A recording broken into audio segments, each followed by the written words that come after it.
देखो बच्चों, आज अपन पढ़ते molecularity of a reaction. Molecularity of a reaction, देखो ready, molecularity of a reaction. देखो बच्चों इधर हो, सबसे पहले अपन मॉलिक्यूलरिटी की डेफिनेशन पढ़ते हैं। व्हाट इज मॉलिक्यूलरिटी, बराबर है। जैसा कि यहाँ पे नाम दिख रहा है मॉलिक्यूल, बराबर है। तो मॉलिक्यूलरिटी क्या होता है? The number of reactant molecule, the number of reactant molecule, the number of reactant molecule taking part, the number of reactant molecule taking part in a chemical reaction, in a chemical reaction, बराबर है। बच्चों ये definition को अपन example से समझते हैं। Let's see example, जैसे कि O3 gas, it gives O2 gas plus O gas. दूसरा एग्जांपल है C2H5I gas, it gives C2H4 gas plus HI gas. जैसा कि आप देख पा रहे हो दोनों रिएक्शन, यहाँ पे अगर आप रिएक्टेंट को फोकस करो, बराबर है, तो रिएक्टेंट कौन है? O3। O3 के कितने मॉलिक्यूल है उसके लिए आपको उसके सामने देखना है। सामने कोई आंकड़ा है क्या? कोई आंकड़ा नहीं है। इसका मतलब यहाँ पे कितने मॉलिक्यूल है? एक मॉलिक्यूल, बराबर है। तो अगर रिएक्टेंट में एक मॉलिक्यूल है तो उसकी मॉलिक्यूलरिटी क्या होगी? 1। क्या होगी? 1 को बोला जाता है यूनिमॉलिक्यूलर रिएक्शन। क्या बोला जाता है? Unimolecular reaction. अगर इसकी मॉलिक्यूलरिटी कितनी हो? 1। मॉलिक्यूलरिटी कितनी हो? 1 हो, तो उसे क्या बोला जाता है? Unimolecular reaction. 1 माने यूनि, बराबर है। तो इस रिएक्शन को मैं बोलूंगा it is a unimolecular reaction, बराबर है। दूसरी रिएक्शन आप देखो, यहाँ पे अगर आपको यहाँ पे प्रोडक्ट के ऊपर फोकस करने की गरज नहीं है, बराबर है। आप अगर यहाँ पे सेकंड रिएक्टेंट जो रिएक्शन है वहां पे फिर से देखेंगे तो रिएक्टेंट में कितना रिएक्टेंट है? एक ही है। इसके सामने देखो क्या दिख रहा है? कुछ नहीं माने 1। तो इसमें भी इसका कितना मॉलिक्यूल है? एक ही मॉलिक्यूल है। तो इसकी भी मॉलिक्यूलरिटी कितनी होगी? 1 माने क्या होता है? Unimolecular reaction. क्या होता है?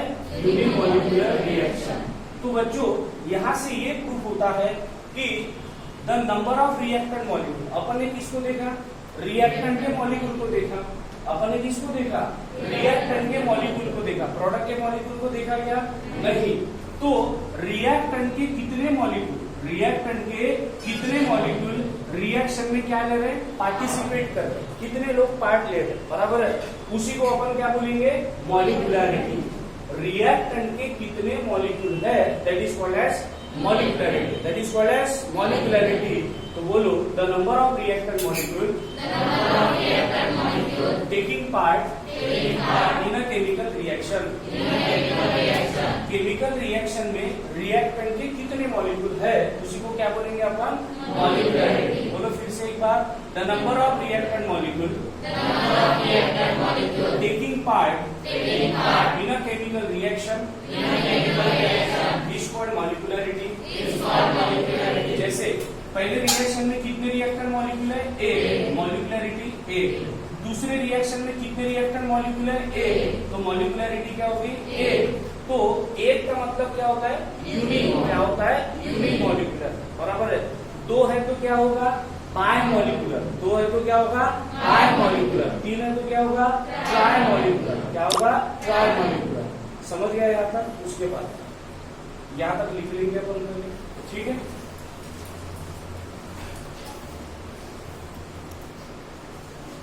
देखो बच्चों तीसरा एग्जाम्पल देखो, O3 गैस, लिखना नहीं है बस देखना है। O3 gas plus O gas it gives twice O2 gas, बराबर है। दूसरा एग्जांपल है twice NO2 gas it gives twice NO gas plus O2 gas. बच्चों प्लीज इधर देखो, अगर अपन डेफिनेशन को यहाँ पे अप्लाई करें तो आपको किसके ऊपर फोकस करना है? रिएक्टेंट के ऊपर फोकस करना है, बराबर है। रिएक्टेंट कितने हैं? 2, लेकिन 2 बोलने से काम नहीं चलेगा, आपको उनका सामने भी देखना पड़ेगा। O3 के सामने क्या है? 1, और O के सामने क्या है? 1, कुछ नहीं वाले 1। तो इसका एक मॉलिक्यूल और इसका एक मॉलिक्यूल कितने हो गए? 2 मॉलिक्यूल। तो यहाँ पे कितने मॉलिक्यूल्स इन्वॉल्व हुए? 2। तो इसकी मॉलिक्यूलरिटी क्या होगी? 2, और इसे अपन कहेंगे बाय मॉलिक्यूलर रिएक्शन। क्या कहेंगे? बाय मॉलिक्यूलर रिएक्शन, बराबर है। चलो आगे बढ़ते हैं नेक्स्ट एग्जांपल पे। यहाँ पे आपको किसके ऊपर फोकस करना है? रिएक्टेंट के ऊपर फोकस करना है। रिएक्टेंट कौन है? NO2। रिएक्टेंट कौन है? NO2। NO2 के कितने मॉलिक्यूल्स आए यहाँ पे? 2। तो भली रिएक्टेंट एक है, भली रिएक्टेंट एक है, लेकिन उसके कितने मॉलिक्यूल है? 2। तो इसकी मॉलिक्यूलरिटी कितनी होगी? 2, और इसे अपन कौन सी रिएक्शन कहेंगे? Bye molecular reaction. इसे अपन कौन सी रिएक्शन कहेंगे? Bye molecular reaction. पहली स्टेप किसके ऊपर फोकस करना है? रिएक्टेंट। दूसरी स्टेप उनका क्या देखना है? कोएफिशिएंट। यहाँ पे कितना है? 1, यहाँ पे कितना है? 1, तो इसे क्या कहेंगे? Bye molecular, that is 2। यहाँ पे रिएक्टेंट कितना है? 1, लेकिन उसके सामने कितना है? 2, तो मॉलिक्यूलरिटी क्या होगी? 2, और इसे अपन क्या कहेंगे? बाय मॉलिक्यूलर रिएक्शन, बराबर है। थ्योरी लिख पाएंगे आप? थ्योरी लिख पाएंगे क्या? बताओ क्या होगी थ्योरी, पढ़ो वहां से डायरेक्ट बताओ। इन a reaction 2 reactants are involved, 2 reactants are involved, बराबर है। 2 reactants are involved बोलने के बाद वहां पे लिखने का that is O3 and O, O3 and O, hence it is a bimolecular reaction। मैं लिख के देता हूँ।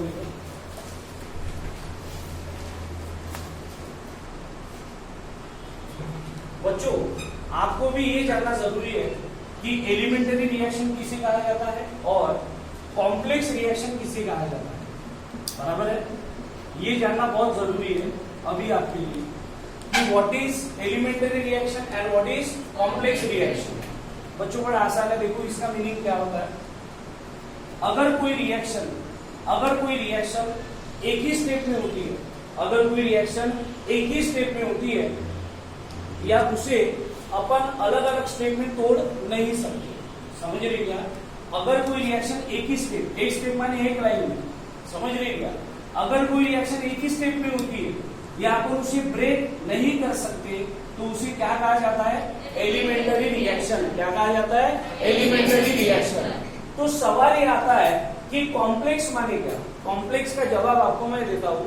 कॉम्प्लेक्स का मीनिंग क्या होता है कि अगर कोई रिएक्शन, जैसे मैंने रिएक्शन लिखी है, ये रिएक्शन आपको कितने स्टेप में दिख रही है? एक ही स्टेप में दिख रही है, बराबर है।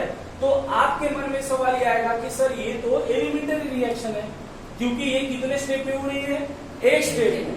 लेकिन अगर इसे थोड़ा सा डिटेल में देखा जाए तो इसे 2 टुकड़ों में तोड़ा जाता है। ये हो गई इसकी पहली स्टेप और ये हो गई इसकी दूसरी स्टेप। ये रिएक्शन भले आपको एक लाइन में दिख रही है, लेकिन ये कितने स्टेप में आती है? 2 स्टेप में। जब 2 स्टेप होती है तो ये रिएक्शन बनती है, और इसलिए बच्चों ये रिएक्शन को अपन क्या कहेंगे? Complex reaction. क्या कहेंगे?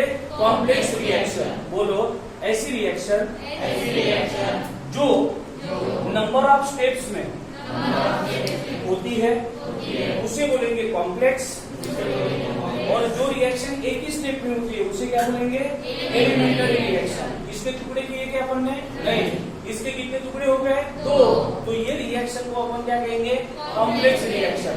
आप बोलेंगे कि सर चलो हमने मान लिया ये कॉम्प्लेक्स रिएक्शन है, आपको कैसे पता चला कि ये 2 टुकड़े इसके हैं? ये जो मैंने स्टेप 1 लिखा, ये जो मैंने स्टेप 2 लिखा, ये 2 स्टेप इसके हैं, आपको कैसे पता चला? बड़ा आसान सा जवाब है बच्चों। आप दोनों स्टेप को क्या करो? ऐड करो। आप दोनों स्टेप को क्या करो? ऐड। इसी के 2 स्टेप है ना ये, तो दोनों टुकड़ों को जोड़ दो, देखते हो बड़ा टुकड़ा बनता है क्या। तो बच्चों जब आप ऐड करते हो तो ऐड करने का कंसेप्ट समझ लो। अगर कोई चीज पहले रिएक्शन के राइट में है, गौर से सुनो मैं क्या बोल रहा हूं, अगर कोई चीज पहले रिएक्शन के राइट में है और वही चीज दूसरे रिएक्शन के लेफ्ट में है, समझ रहा मैं क्या बोल रहा हूं? अगर कोई चीज कहा है पहले रिएक्शन के राइट में, वही चीज दूसरे रिएक्शन के कहा है लेफ्ट में, तो वो चीज क्या होती है? कैंसर। क्या होती है? कैंसर। Cl राइट में था, Cl का है लेफ्ट में, क्या हो गया? कैंसर। यहाँ पे और कुछ है क्या? NO2 राइट में है, ये भी राइट में, कैंसर होगा क्या? नहीं। Cl राइट में है, इधर कोई Cl लेफ्ट में दिख रहा क्या? नहीं, कैंसर होगा क्या? नहीं। अब बच्चों ऐड करो उसको, NO2Cl प्लस NO2Cl कितना हो जाएगा? Twice NO2Cl। क्या हो जाएगा? Twice NO2Cl। Twice NO2Cl। उसके बाद यहाँ पे NO2 और NO2 को ऐड करो तो क्या हो जाएगा? Twice NO2। क्या हो जाएगा? Twice NO2। सिर्फ बचा एक Cl, तो यहाँ पे क्या बचा? Plus Cl।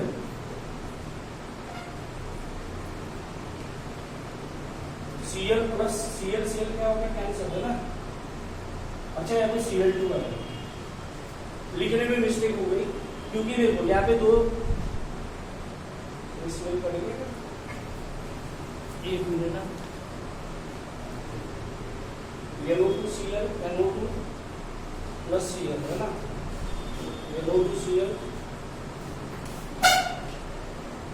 Plus Cl use NO2 plus Cl2।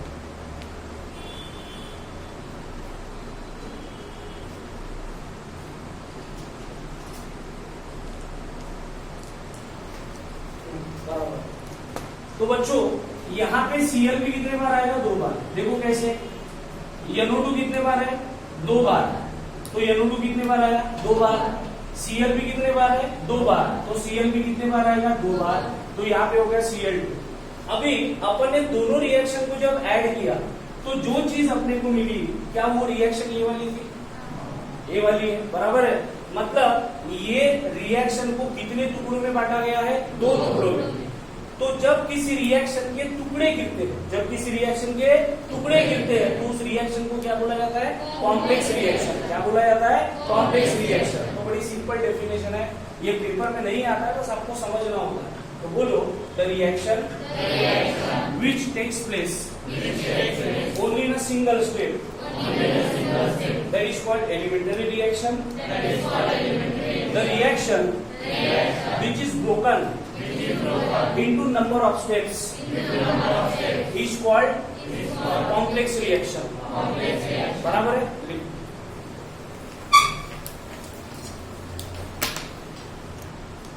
बताओ, आप में से कौन बताएगा कि मॉलिक्यूलरिटी पढ़ते पढ़ते हमने एलिमेंटरी रिएक्शन और कॉम्प्लेक्स रिएक्शन को क्यों पढ़ा? बताओ क्यों पढ़ा? हम तो मॉलिक्यूलरिटी पढ़ रहे थे, अच्छे से समझ भी चुका था अपने को, फिर बीच में एलिमेंटरी रिएक्शन और कॉम्प्लेक्स रिएक्शन को पढ़ने का क्या सवाल था? माने क्या मतलब था? करेक्ट। अगर आप डेफिनेशन अच्छे से देखेंगे तो मॉलिक्यूलरिटी केवल एलिमेंटरी रिएक्शन की ही निकाली जाती है। समझ रहे क्या? अगर रिएक्शन कैसी है?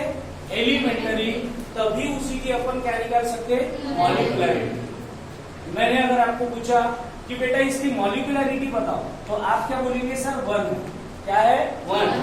अगर मैंने आपको पूछा बेटा इसकी मॉलिक्यूलरिटी बताओ तो मुझे, तो आप क्या बोलेंगे? सर इसकी मॉलिक्यूलरिटी हम नहीं बता सकते क्योंकि ये कैसी रिएक्शन है? कॉम्प्लेक्स। 2 नहीं बोलने का, कॉम्प्लेक्स है तो मॉलिक्यूलरिटी का अप्लाई ही नहीं होगा, क्योंकि मॉलिक्यूलरिटी सिर्फ किसे लगता है? एलिमेंटरी रिएक्शन को लगता है। कॉम्प्लेक्स को लगेगा क्या? तो मैंने अगर आपको पूछा बेटा इसकी मॉलिक्यूलरिटी क्या, तो आपका जवाब क्या रहेगा? Sir it is a complex reaction so we can not tell the molecularity. मैं अभी आपको पूछूंगा बेटा इसकी मॉलिक्यूलरिटी बताओ, क्या है इसकी मॉलिक्यूलरिटी? हाँ बताओ इसकी मॉलिक्यूलरिटी। इसकी मॉलिक्यूलरिटी 1 है। अब आप बोलेंगे सर ये कैसे हो गया? आपने तो बोला था स्किप किया, सर कॉम्प्लेक्स की मॉलिक्यूलरिटी नहीं रहती।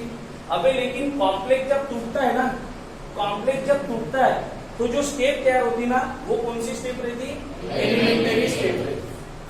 उसकी स्टेप एलिमेंटरी है, लेकिन दोनों को ऐड करने के बाद जो बना दैट इज अ कॉम्प्लेक्स। तो अगर ये एलिमेंटरी स्टेप है तो इसकी मॉलिक्यूलरिटी बता सकते कितनी है? 1। It is unimolecular. इसकी कितनी है? अगला एरिया में 1 है क्या इसकी? दूसरे की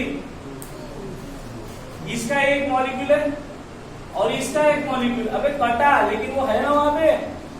इसका एक मॉलिक्यूल, इसका एक मॉलिक्यूल, कितनी की मॉलिक्यूलरिटी? 2। तो ये हो गया यूनिमोलिकुलर और ये हो गया बायमोलिकुलर। समझ गए बच्चों? तो यहाँ पे अपन ये आज का टॉपिक खत्म करते। मैंने आपको जो वीडियो इसके पहले भेजे ऑर्डर ऑफ रिएक्शन के, वो पढ़ के आना जरूरी है, क्योंकि कल मैं क्या पढ़ाऊंगा, ऑर्डर ऑफ रिएक्शन और मॉलिक्यूलरिटी का डिफरेंस पढ़ा सकता हूँ कल। तो इसलिए आपको मॉलिक्यूलरिटी तो समझ गया और ऑर्डर मैंने वीडियो में समझा दिया। कितने लोगों ने देखा वीडियो? हाथ ऊपर करो। जितने हाथ ऊपर नहीं है, बराबर है, उनके हाथ कल प्रॉब्लमेटिक हो सकते हैं अगर वीडियो नहीं देखा तो। समझी क्या? देख के आना है आपको वीडियो। लोग दुनिया देख रही है और ट्यूशन के लड़के नहीं देख रहे। बेकार बात है ये तो, बहुत बेकार बात है। ठीक है, वीडियो देख के आना है। कौन सा? ऑर्डर ऑफ रिएक्शन यूट्यूब पे डाला है, 4 वीडियो है, चारों देख के आओ। ठीक है, चलो मिलते हैं।